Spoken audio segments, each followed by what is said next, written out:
Assalamualaikum warahmatullahi wabarakatuh. Perkenalkan, saya Raka Ardhani dengan NIM 23030174005 dari Prodi S1 Pendidikan Matematika Fakultas Matematika dan Ilmu Pengetahuan Alam Universitas Negeri Surabaya. Pada video ini kita akan membahas tentang teori motivasi.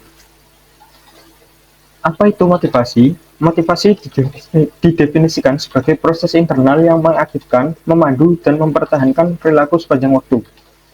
Dengan kata lain, motivasi adalah apa yang membuat Anda terus maju dan menentukan kemana Anda ingin melangkah. Motivasi dapat bervariasi baik intensitas maupun arahnya. Intensitas motivasi untuk melakukan suatu aktivitas mungkin sebagian besar bergantung pada intensitas dan arah motivasi untuk melakukan aktivitas alternatif. Motivasi penting tidak hanya dalam membuat siswa terlibat dalam kegiatan akademik, tetapi juga dalam menentukan seberapa banyak siswa akan belajar dari kegiatan yang mereka lakukan. Siswa yang termotivasi untuk mempelajari sesuatu menggunakan proses kognitif yang lebih tinggi dalam mempelajarinya dan menyerap serta mengingat akan lebih banyak darinya. Lalu apa saja teori motivasi? Yang pertama ada teori motivasi dan perilaku belajar. Kedua, motivasi dan kebutuhan manusia. Ketiga, teori motivasi dan atribusi. Keempat, motivasi dan pola pikir. Kelima, motivasi dan pembelajaran mandiri. Dan yang keenam, teori motivasi dan harapan. Yang pertama, teori motivasi dan perilaku belajar. Konsep motivasi itu terkait erat dengan prinsip bahwa perilaku yang telah diperkuat di masa lalu lebih mungkin untuk diulang dibandingkan perilaku yang tidak diperkuat atau dihukum. Dalam hal ini, penghargaan dan penguatan itu berperan penting, yaitu sebagai penguat dari apa yang dilakukan oleh siswa.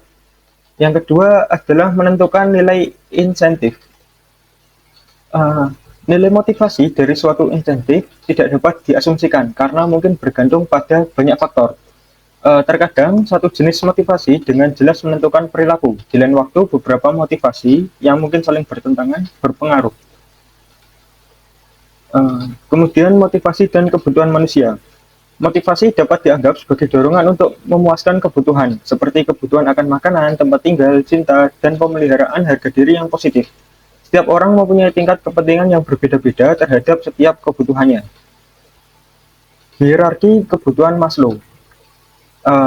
Maslow berpendapat kebutuhannya lebih rendah dalam hierarki ini harus dipenuhi setidaknya sebagian sebelum seseorang mencoba memenuhi kebutuhan tingkat yang lebih tinggi. Salah satu konsep penting yang diperkenalkan Maslow adalah perbedaan antara kebutuhan defisiensi dan kebutuhan pertumbuhan. Kebutuhan defisiensi itu meliputi kebutuhan fisiologis, rasa aman, cinta, dan harga diri. Ia adalah kebutuhan yang paling penting bagi kesejahteraan fisik dan psikologis. Kebutuhan-kebutuhan ini harus dipenuhi, tetapi jika sudah terpenuhi, motivasi seseorang untuk memenuhinya akan berkurang. Dari piramida ini, kebutuhan fisiologis digambarkan pada piramida yang berwarna biru, yaitu yang ada di bawah. Sedangkan untuk kebutuhan pertumbuhan, itu seperti kebutuhan untuk mengetahui dan memahami sesuatu, untuk menghargai keindahan, atau untuk mengembangkan apresiasi terhadap orang lain. Tidak pernah dapat dipenuhi sepenuhnya. Dalam piramida ini digambarkan pada piramida bagian atas yang berwarna hijau. Tingkat tertinggi dari piramida tadi itu adalah aktualisasi diri. Konsep aktualisasi diri ini didefinisikan sebagai keinginan untuk menjadi segala sesuatu yang mampu dicapai. Aktualisasi diri ditandai dengan penerimaan terhadap diri sendiri dan orang lain. Spontanitas, keterbukaan, hubungan yang relatif mendalam namun demokratis dengan orang lain, kreativitas, humor, dan kemandirian, pada intinya kesehatan psikologis. Selanjutnya ada teori motivasi dan atribusi. Teori atribusi memperhatikan bagaimana orang merespon keberhasilan atau kegagalan, terutama dalam konteks pendidikan. Dalam upaya untuk mempertahankan citra dirinya sebagai siswa yang baik, seorang siswa mungkin mencoba merasionalisasi penilaian buruk dengan mencari faktor eksternal seperti kesulitan tugas atau kondisi fisiknya. Locus of control yaitu keyakinan individu tentang sejauh mana mereka mengendalikan keberhasilan atau kegagalan mereka, juga memainkan peran penting dalam teori atribusi.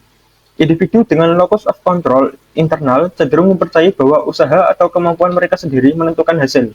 Sementara individu dengan locus of control eksternal cenderung menyalahkan faktor eksternal seperti keberuntungan atau tindakan orang lain.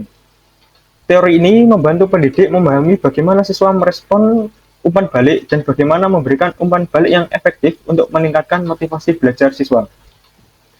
Kemudian untuk motivasi dan pola pikir, teori atribusi menyoroti bahwa siswa memiliki pola pikir implisit yang menjelaskan keberhasilan atau kegagalan mereka. Carol Dweck dan timnya menunjukkan bahwa pola pikir ini dapat diubah dan mempengaruhi pembelajaran dan hasil lainnya. Mereka mengadakan eksperimen di mana siswa diajarkan bahwa kecerdasan bukanlah sifat tetap, melainkan hasil dari usaha. Eksperimen semacam ini menegaskan bahwa pola pikir bisa mempengaruhi pencapaian.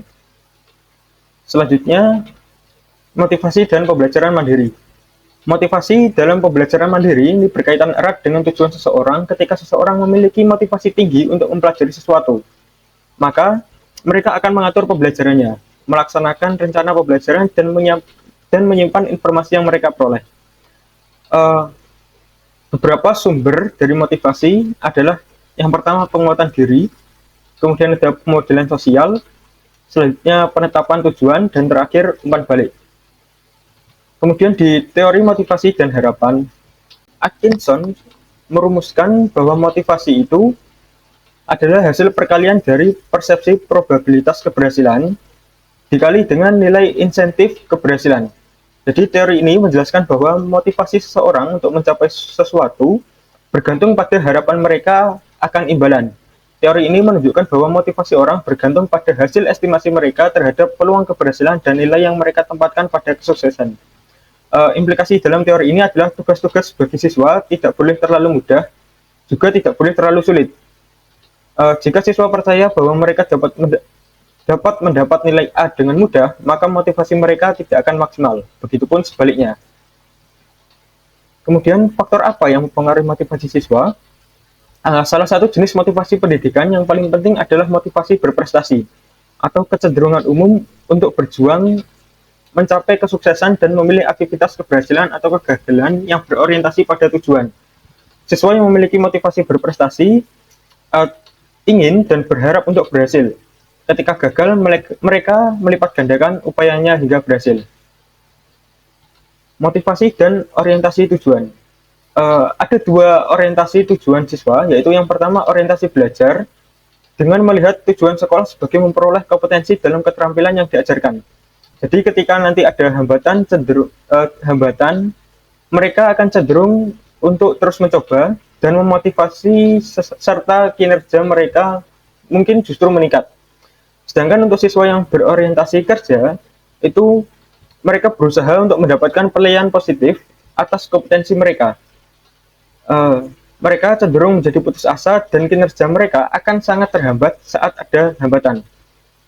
Kemudian, learned helplessness itu merupakan persepsi bahwa apapun yang dilakukan seseorang, ia pasti akan gagal atau tidak efektif. Siswa yang mengalami kegagalan berulang kali mungkin mengembangkan pesimisme defensif. Pesimisme defensif itu adalah sikap dan pola pikir yang lebih realistis dengan melihat potensi yang ada dengan cara menurunkan target sehingga ketika hasil tidak sesuai dengan harapan, siswa itu tidak terlalu kecewa. Nah, learn helplessness ini bisa dikurangi dengan memberikan siswa peluang untuk sukses dalam langkah-langkah kecil, umpan balik langsung, dan yang paling penting adalah konsisten memberi harapan dan tidak lanjut. Kemudian harapan guru dan prestasi. Penelitian mengenai ekspektasi guru terhadap siswanya secara umum menemukan bahwa siswa memenuhi ekspektasi guru terhadap mereka, khususnya di kelas-kelas yang lebih mudah. Selain itu, terdapat bukti bahwa siswa di sekolah yang gurunya memiliki ekspektasi tinggi itu mencapai prestasi yang lebih tinggi dibandingkan siswa di sekolah lain yang gurunya tidak memiliki ekspektasi yang tinggi. Tentu saja harapan siswa terhadap dirinya sendiri juga sama pentingnya dengan harapan gurunya. Sebuah penelitian menemukan bahwa siswa yang persepsi dirinya melebihi kinerjanya saat ini cenderung mengalami peningkatan nilai, begitu sebaliknya. Oleh karena itu, guru diharapkan mengkomunikasikan harapan positif dengan cara menunggu sampai siswa merespon pertanyaan. Yang kedua adalah hindari membedakan prestasi siswa, dan yang paling penting adalah perlakukan siswa secara adil. Selanjutnya ada kecemasan dan prestasi. Kecemasan adalah pendamping pendidikan yang konstan. Setiap siswa merasakan kecemasan pada satu waktu ketika berada di sekolah. Sumber utama kecemasan di sekolah adalah ketakutan akan kegagalan dan hilangnya harga diri. Siswa yang cemas mungkin awalnya mengalami kesulitan belajar dan kesulitan menunjukkan pengetahuan mereka dalam tes dan akan mempengaruhi prestasi mereka. Sebagai guru, ada beberapa cara yang dapat dilakukan, seperti menciptakan iklim kelas yang nyaman, memberikan kesempatan untuk memperbaiki kesalahan, membuat soal tes yang bertahap tingkat kesulitannya, dan melatih keterampilan mengerjakan ujian. Kemudian, bagaimana sih guru dapat meningkatkan motivasi belajar siswa? Jadi motivasi itu terbagi menjadi dua jenis, yaitu motivasi intrinsik dan motivasi ekstrinsik. Motivasi intrinsik sendiri adalah motivasi yang muncul dari dalam diri siswa, tanpa dipengaruhi imbalan dari eksternal. Sedangkan motivasi ekstrinsik adalah motivasi yang muncul karena keinginan untuk mendapatkan imbalan atau hadiah. Berikut adalah cara untuk meningkatkan motivasi intrinsik siswa. Yang pertama dengan menciptakan iklim kelas yang mendukung. Yang kedua meningkatkan minat. Yang ketiga menjaga keinginan. Yang keempat membuat tugas yang menantang. Yang kelima menggunakan model presentasi yang menarik. Dan yang terakhir membantu siswa mencapai dan mencari tujuannya sendiri. Kemudian untuk meningkatkan motivasi ekstrinsik siswa, itu dapat dilakukan dengan cara mengungkapkan harapan yang jelas, memberikan umpan balik yang jelas, segera memberikan umpan balik, sering memberikan umpan balik, dan memberikan pujian secara efektif pada siswa. Baik, sekian yang bisa saya sampaikan. Kurang lebihnya saya mohon maaf. Akhir kata, wassalamualaikum warahmatullahi wabarakatuh.